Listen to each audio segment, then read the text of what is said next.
Hello and welcome to Americans Learn. My name is Lauren and today I am going to be looking at the Fat Electrician's video on the Winter Soldier who OD'd on meth and became unkillable. I have a little bit of knowledge about this one, but not a lot. I mean, I've seen like a comic strip of it, so I'm looking forward to getting a little bit more information about this first thing that I know a little bit about. I'm about to learn a little bit more, so I hope you are ready for this. Don't forget to like and subscribe, and if there's anything else that you want me to look at, make sure you let me know in the comments below. Let's go. Military Special Forces guys doing meth while skiing. Did I get your attention? Today we're talking about Aimo Koivunen, the Finnish. Yeah, it's him. Look, see, I was hoping it was him. Those eyes. He's seeing some shit. He is seeing some stuff going down. It's the eyes of her.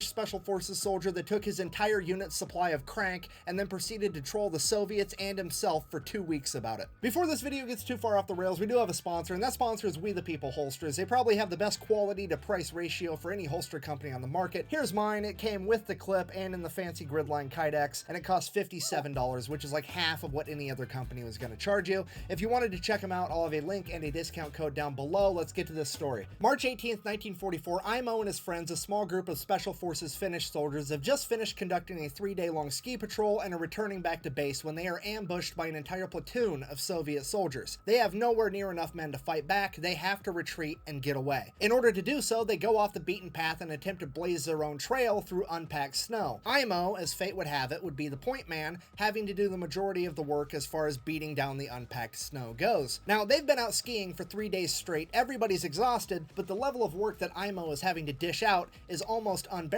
and he's unable to set a pace that is going to allow them to escape. And the Soviets are catching up. So Aimo decides to take the high road, reaches into his pocket, and pulls out a bottle, and inside of that bottle is all of his and his buddy's supply of Pervitin. Aimo had been given all of it because everybody knew that Aimo didn't care for taking Pervitin, and this meant that Aimo would keep it safe and nobody else would dip into it when they weren't supposed to. And if you don't know, Pervitin is the German miracle drug that came out in 1938, also known as meth. And just to be clear, this isn't like Jesse Pinkman cooking it in the back of a van, putting chili powder in it. This is high-quality pharmaceutical grade nose torque, okay? This is inhalable horsepower, and this man's about to take some. Goddamn right. So Aimo pops off the lid and he wants to dump a single pill into his hand, which is the recommended dose. The problem is the Pervitin has been sitting in his pocket, half of it warm against his body, the other half getting cold against the outside of his jacket, and it is now congealed into one gigantic meth nugget, and the whole nugget falls into his mitten. He's unable to break off a singular piece because, well, he has mittens on and he doesn't have the dexterity, so he says, fuck it, and eats the entire nugget of meth. Which was roughly 30 pills at one point. Okay, fast forward like 45 seconds. Aimo feels incredible. He is a new man. He has gone from dragging ass to tripping balls, and he has had a life-altering revelation that he's been put on this planet to do 2 things and 2 things only, and that is to outrun the Soviets and steal catalytic converters, and those aren't even going to be invented for like another 35 years. So guess what we're doing? We're outrunning these Soviets. This man begins blazing a path through unpacked snow quicker than anybody ever has, ever. And the Soviets are just watching these guys take off like a rocket, like... They've gone to plaid. Over the course of the next hour, they managed to I gotta love a Spaceballs reference. outrun the Soviets so bad that they just gave up. So they finally stopped, they regrouped, they wanted to see if anybody had been shot, they wanted to make sure everybody was doing okay before they carried on with their mission and journeyed back home. At that point, Aimo did not sit still. He is pacing, he's walking around, he's talking to himself, and that's when his buddies realized, oh boy, Aimo is higher than draft pussy on a fucking extension ladder, we gotta do something. So they decide it's probably a good idea to take away all of his ammunition and his knife so he doesn't hurt himself or somebody else. So they take the ammo away from him, they turn around, they go to put it in somebody else's backpack so they can carry it, turn back around, Aimo is fucking gone. Fast forward an unspecified amount of time later, and Aimo wakes up, looks around, has no idea where he is. You see, Aimo had blacked out. And when I say blacked out, I don't mean he laid down and fell asleep. I mean he proceeded to ski 62 miles in a random direction and then laid down and fell asleep. And he is now just waking up, realizing that he has no recollection of which direction he went or came from, and he has no idea where he is. At this point, That's problems. That's problems. Soviet soldier hops out from behind a tree and begins shooting at Aimo. Aimo panics, gets to his feet, grabs his gun, lifts it, fires at the Soviet soldier, click, fuck. His friends had taken all of his ammunition. So he grabs his empty gun and throws it at the Soviet soldier. It hits him and he explodes into a pile of snow. Aimo, what the fuck? Looks up. Oh, it was just a tree branch covered in snow the whole time. He is now hallucinating. So, not really knowing what else to do, he straps his skis back on and proceeds to ski around looking for his friends or Oh no, but oh no. Oh, he's going, this is why you don't do meth, kids. or anything, really.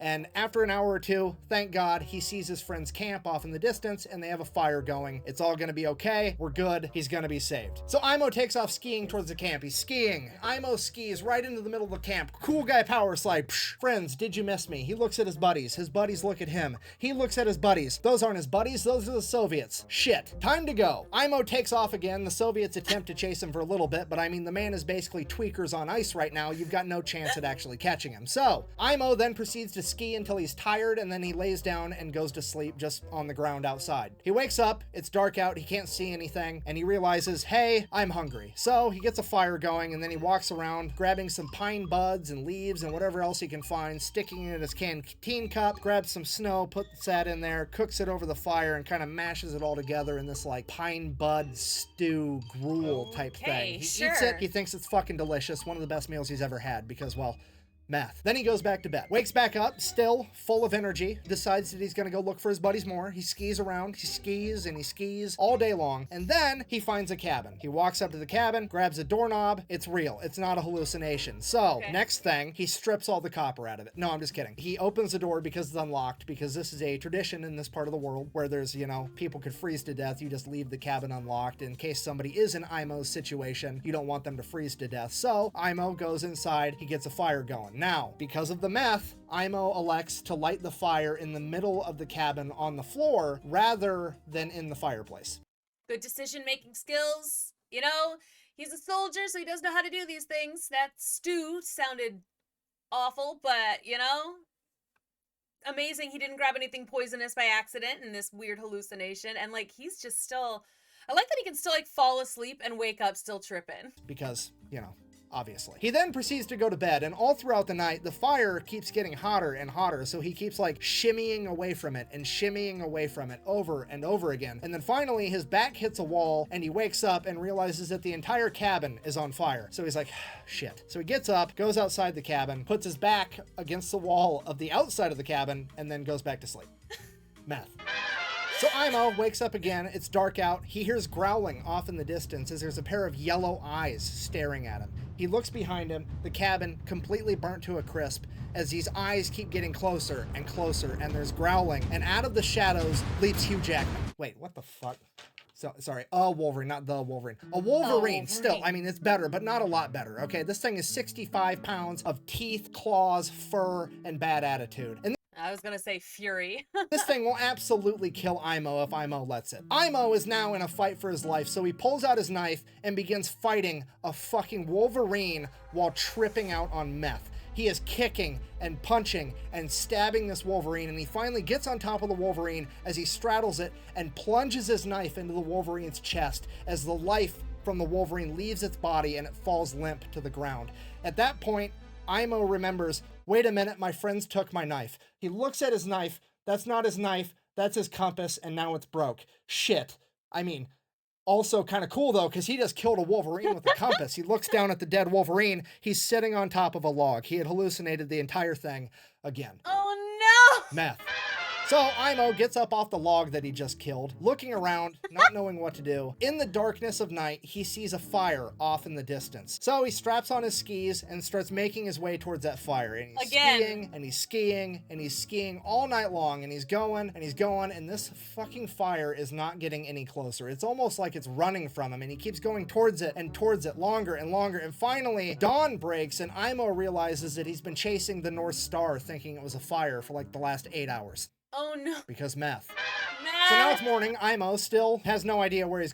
Also, I will say I love the, like, Batman thing that keeps... It's very good. It's very good. I appreciate going. it. So it's like, well, better find some copper. I mean, my friends, he's got to find his friends. So he just starts skiing around looking for any signs of human life at this point. And he's skiing and he's skiing and he's going and he's going. And he finally comes across this abandoned German forward observational base. And he starts making his way towards it. The problem with this was whenever the Germans abandoned something in World War II, they usually booby-trapped it. And that's what happened here because Aimo skis over a landmine, blowing up his foot, throwing him to the ground. And Aimo's like, that's it. I'm dead for sure. There's no way I'm making it out of this. And he just lays there. We have no idea how long he laid there. He said he laid there for a week, but that dude's high as a kite on meth. Yeah, he could have been there he's for so 45 high. minutes. We have no idea. But he lays there and he lays there, literally too high to die. And then he just gets bored and he's like, fine, I'll live. And he gets up and he starts walking back towards the base again. He I love that, though. Too high to die. makes it all the way to the building, you know, grabs a doorknob. Well, at least the base is real. The landmine sure as fuck was real. The base better be real. The base is real, grabs a doorknob, opens the door. That's booby trap 2. Blows up in his face, yeets him 30 yards the other direction as he lands flat on his back with the door on top of him. And he's like, okay, now for sure I'm gonna die. There's no way I'm making it out of this. I'm done. And he just lays there. He completely gives up and he just waits for death to come get him. And he's laying there and 1 day passes and 2 days pass and 3 and 4 and 5 and 6, 7 days pass. And Well, so he says. I mean, at this point, how is he not starved? he's still just laying there like, this is taking forever. And then finally some Finnish soldiers come up and are like, hey, do you want some help? And he's like, holy shit, yeah, that'd be great. So the Finnish guys start making their way over to him, and then one of them steps on a fucking landmine. And then the other 2 Finnish soldiers are like, well, we can only save one of you, and we're gonna save the guy that we came with. If we get this guy saved, we'll let him know to come back and save you later. Peace, goodbye. And just left him laying there again. So he thinks to Great. himself, maybe if I can survive a couple more days, I might actually make it out of this. So he starts trying. He gets a little fire going next to him. He starts melting snow in his canteen cup to drink water to hydrate. A Siberian jay at some point lands next to him, and he takes a ski pole and smacks it to death, pulls the Siberian jay over to him, grabs it, and just Ozzy Osbournes this bird raw, just eats the whole thing, trying to get any amount of calories inside of him. And then after 3 more days, they come back and they save Aimo, and he completely blacks out. Aimo comes to, he's in a Finnish hospital where he's informed that he has been missing for 14 days and they found him 250 miles from where he originally departed his friends. He now Oh weighs my a mere God. 95 pounds and has a resting heart rate currently of 200 beats per minute, 14 days after taking all of the meth. So Aimo proceeds to do the logical thing, makes a full recovery, and Like, oh my god. happy life until passing away at 71 in 1989 because he's Finnish and that's just how they get down. Yeah, if you're not picking up what I'm trying to tell you, this man actually may have seen Star Wars the original series in theater, okay? Could you imagine him taking his kids to the movie theater just being like, we didn't call it the Force back in my day. We called it called it permanent. meth. Seriously, it's pretty funny that the only 2 Finnish soldiers that I know off the top of my head are Aimo and Simo Hoya. Simo, deadliest sniper of all time, over 500 kills. Aimo, the most unkillable tweaker ever. Don't worry, this story keeps going. Meth.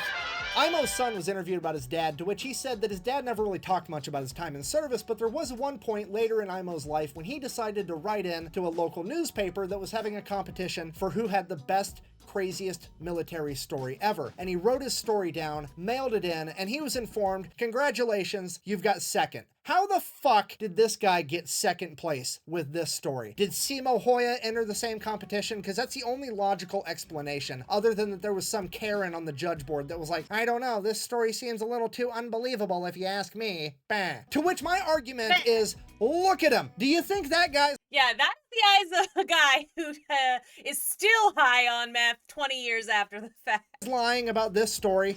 Do you really? Because homeboy looks like he's about to hit a T intersection and go straight, okay? That's not hair product. He just moves that fucking fast now. There's no way he's lying about this story, and I'm legitimately mad he didn't win this fucking competition for some reason.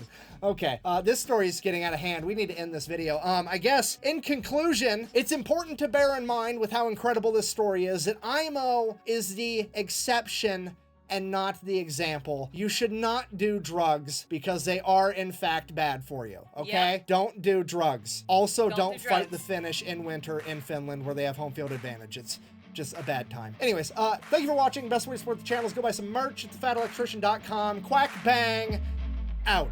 So Aimo decides to take the high road, and if you don't know, Oh, the high road. That because he was tweaking. So fucking stupid.